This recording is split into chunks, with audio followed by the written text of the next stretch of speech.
Hello, this is John Onesti back with you to talk about the Zapruder film, which I discussed in a previous video.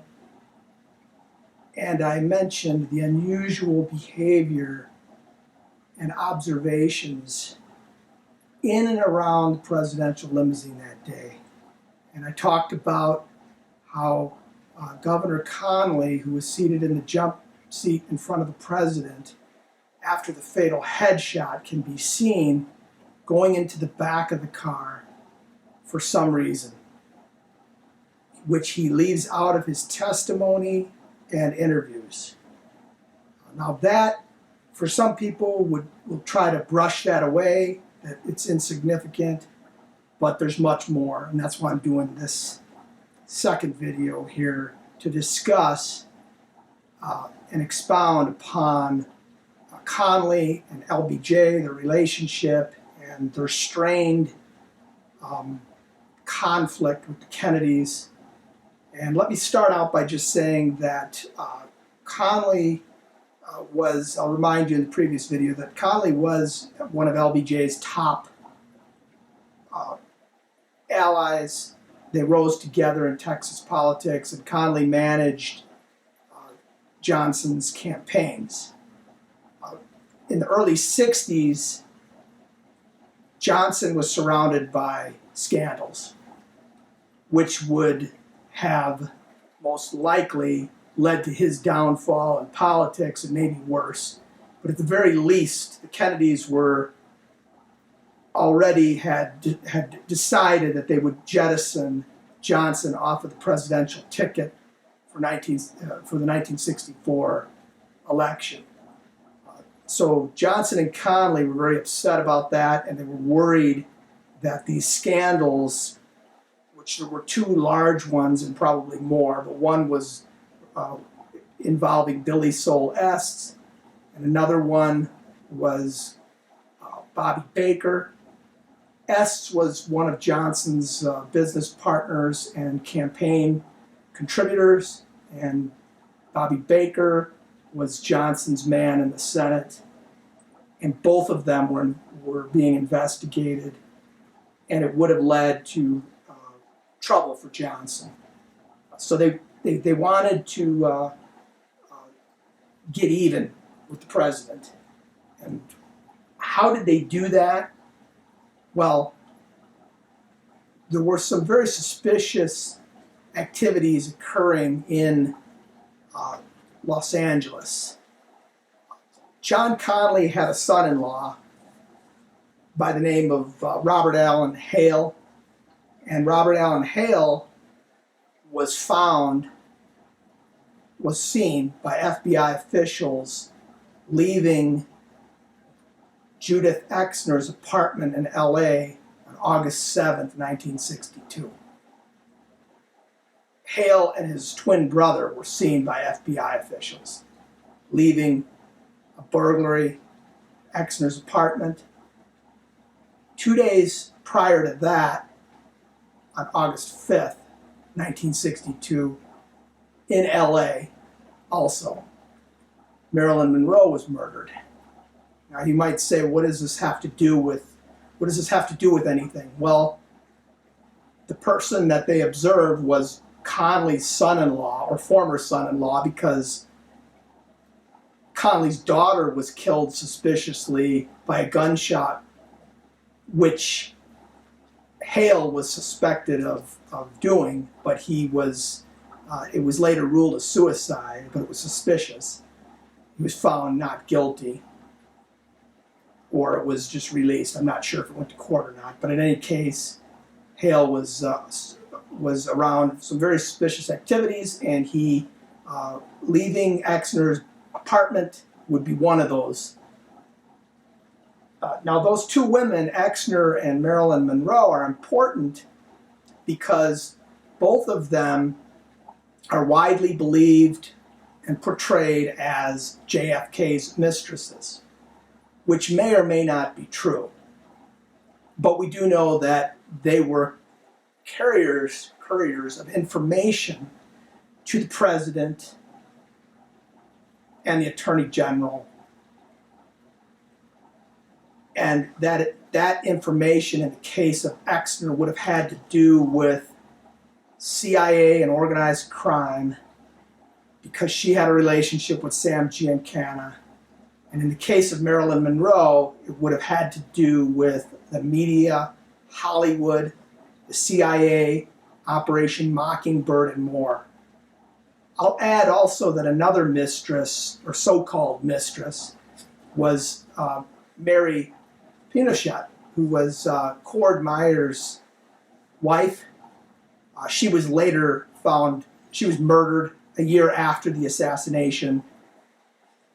And her husband, Cord Meyer, was the head of the CIA's Operation Mockingbird.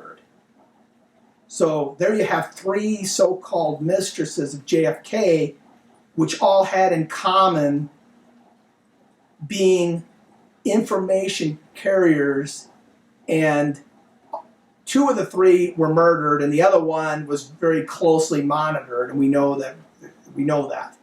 But it's highly suspicious that Governor Connolly's son-in-law would have been found breaking into Exner's apartment. So that you have to wonder, you have to ask yourself then, knowing that, was Johnson and Connolly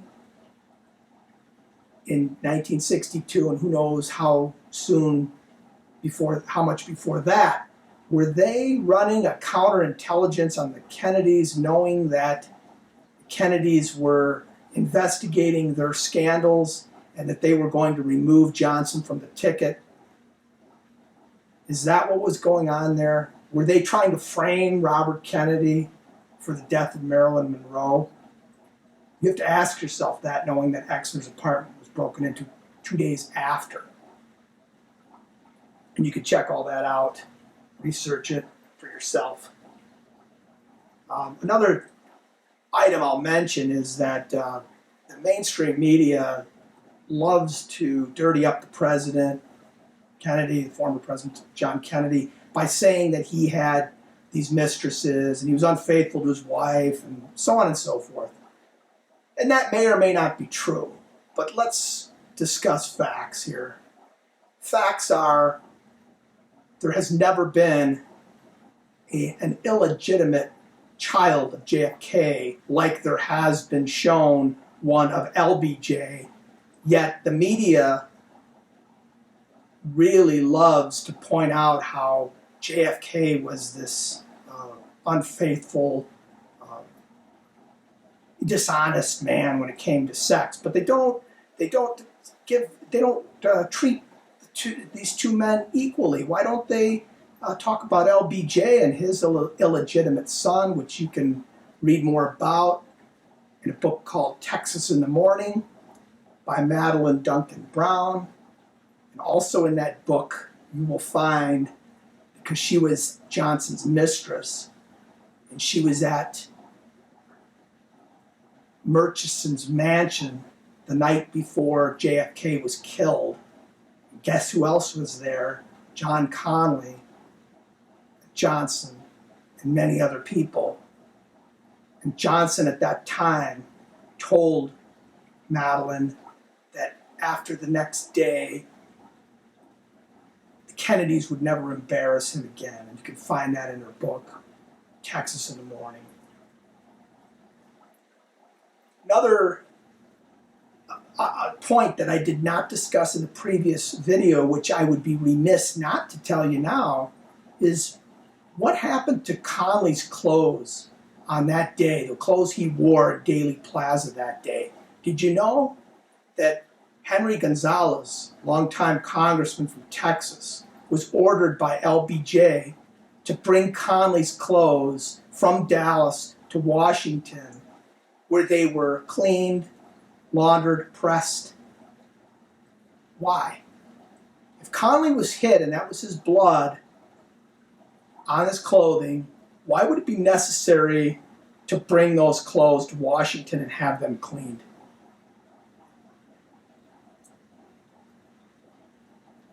Was he hit? That's what you have to ask.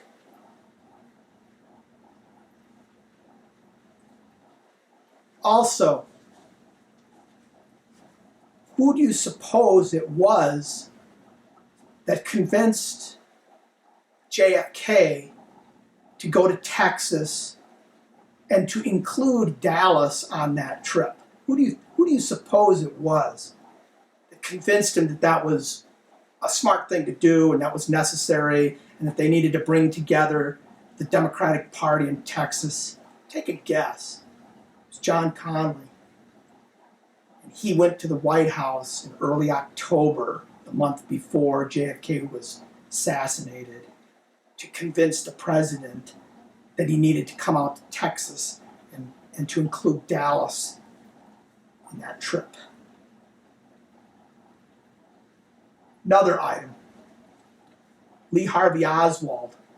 It was claimed by Connally and the media and others that Oswald disliked Connally because Oswald was in the Marines, which is part of the Navy, and he was discharged, and he wanted to change the status of his discharge because it was a dishonorable discharge, and he wanted to have that changed. And he knew he wanted his record so that he could show that he was working for the Office of Naval Intelligence, but he also wanted his discharge changed to an honorable discharge. Connally claims that he was targeted by Oswald that day in Dallas because of that request of the discharge being changed, the fact that it was denied. But Connally did not deny it. It was Paul Fay who denied it, because Connally only was on as Secretary of the Navy for a very short period of time, and there was a conflict there, a controversy and a bad feelings between Connally, Red Fay, and JFK, which you could read about in Red Fay's book, Pleasure of His Company. Red Fay was a good friend of JFK's. But Fay was the one who denied Oswald's request to have his discharge paper changed. So if there was anybody that Oswald would have been upset with, it would have been Fay. It would not have been Connally. But they're trying to get you to believe that Connally was targeted along with JFK by Oswald, which is nonsense because it's not true. So you can research that if you like. Further problems for Connally. It has been pointed out by other researchers, including Jim Marrs and others, that the bullet that is claimed to have hit Connally and the fragments that are alleged to have come out of Connally's wrist, there's a discrepancy. That there were more fragments claimed to have come out of Connally's wrist than there are missing on the bullet. So there's a problem there for the official version people. But not only that, I question whether that X-ray is truly Connally's wrist and whether that bullet is not what hit Connally. That bullet probably was never even fired in the plaza. If it was, it may have been fired somewhere else, but it was probably planted evidence. But all of that comes into question. The bullet, the X-rays, and the fragments, all of that. And why do I think that? For all the reasons that we just discussed earlier, but also Dr. Cyril Wecht wanted to exhume Connally's body for good reason, but he was denied. Wecht is the expert on this subject. And what would Wecht have found? He might have found a pristine wrist in Connally's tomb, which would mean that he was never hit, which would mean that even the grassy knoll and the Texas School Book Depository ideas are faulty, and that Connally was in on this plot.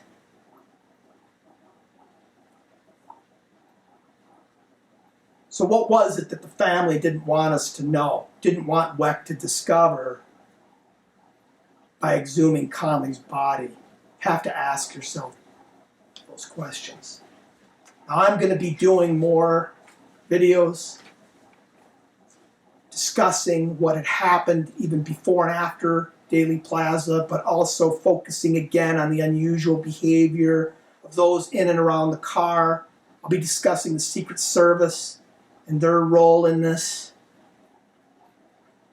including what was discussed in Gerald Blaine's book and how there was a rehearsal, what I believe to be a rehearsal in his book, and I may even read that to you.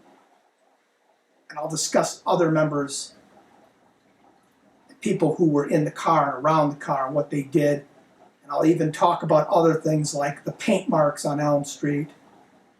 You can get more insight into all of this and much, much more in my new book, Assassination Point Blank.